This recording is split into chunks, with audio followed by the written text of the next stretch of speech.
شروع اللہ کا نام لے کر جو بڑا مہربان نہایت رحم والا ہے۔ الف لام میم۔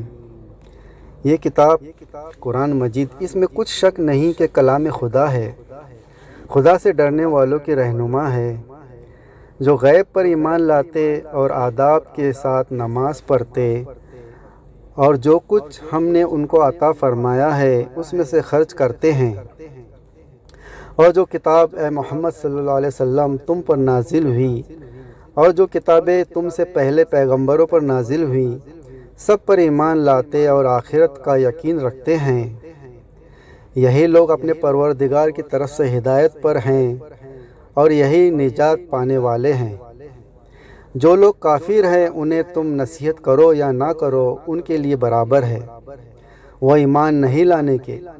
خدا نے ان کے دلوں اور کانوں پر مہر لگا رکھی ہے اور ان کی آنکھوں پر پردہ پڑا ہوا ہے اور ان کے لیے بڑا عذاب تیار ہے۔ اور بعض لوگ ایسے ہیں جو کہتے ہیں کہ ہم خدا پر اور روز آخرت پر ایمان رکھتے ہیں، حالانکہ وہ ایمان نہیں رکھتے۔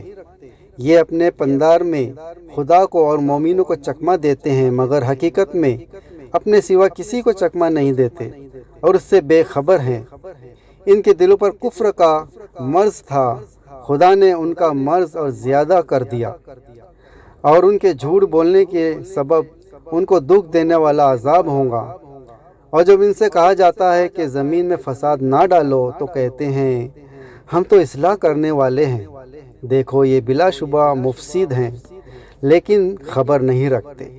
اور جب ان سے کہا جاتا ہے کہ جس طرح اور لوگ ایمان لے آئے تم بھی ایمان لے آؤ تو کہتے ہیں بھلا جس طرح بیوقوف ایمان لے آئے ہیں اسی طرح ہم بھی ایمان لے آئیں۔ سن لو کہ یہی بیوقوف ہیں لیکن نہیں جانتے۔ اور یہ لوگ جب مومنوں سے ملتے ہیں تو کہتے ہیں کہ ہم ایمان لے آئے ہیں، اور جب اپنے شیطانوں پر جاتے ہیں تو ان سے کہتے ہیں کہ ہم تمہارے ساتھ ہیں، اور پیروان محمد صلی اللہ علیہ وسلم تو ہم ہنسی کیا کرتے ہیں۔ ان منافقوں سے خدا ہنسی کرتا ہے اور انہیں مہلت دیے جاتا ہے کہ شرارت و سرکشی میں پڑے بہک رہے ہیں۔ یہ وہ لوگ ہیں جنہوں نے خدا چھوڑ کر گمراہی خریدی، تو نہ ان کی تجارت ہی کچھ نفع دیا اور نہ وہ ہدایت یاب ہی ہوئے۔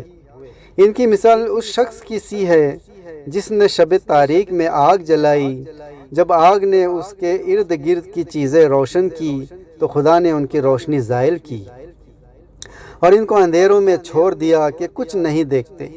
یہ بہرے ہیں، گونگے ہیں، اندھے ہیں کہ کسی طرح سیدھے رستے کی طرف لوٹ ہی نہیں سکتے۔ یا ان کی مثال مینا کی سی ہے کہ آسمان سے برس رہا ہو اور اس میں اندھیرے پر اندھیرا چھا رہا ہو اور بادل گرج رہا ہو اور بجلی کوند رہی ہو، تو یہ کڑک سے ڈر کر موت کے خوف سے کانوں میں انگلیاں دے ڈالے، اور اللہ کافروں کو ہر طرح سے گھیرے ہوئے ہے۔ قریب ہے کہ بجلی کی چمک ان کی آنکھوں کی بصارت کو اچک نہ لے۔ جب بجلی چمکتی ہے اور ان پر روشنی ڈالی جاتی ہے تو اس میں چل کر پڑتے ہیں، اور جب اندھیرا ہو جاتا ہے تو کھڑے رہ جاتے ہیں۔ اور اگر اللہ چاہتا تو ان کے کانوں کی سنوائی اور آنکھوں کی بینائی دونوں کو زائل کر دیتا۔ بے شک اللہ ہر چیز پر قادر ہے۔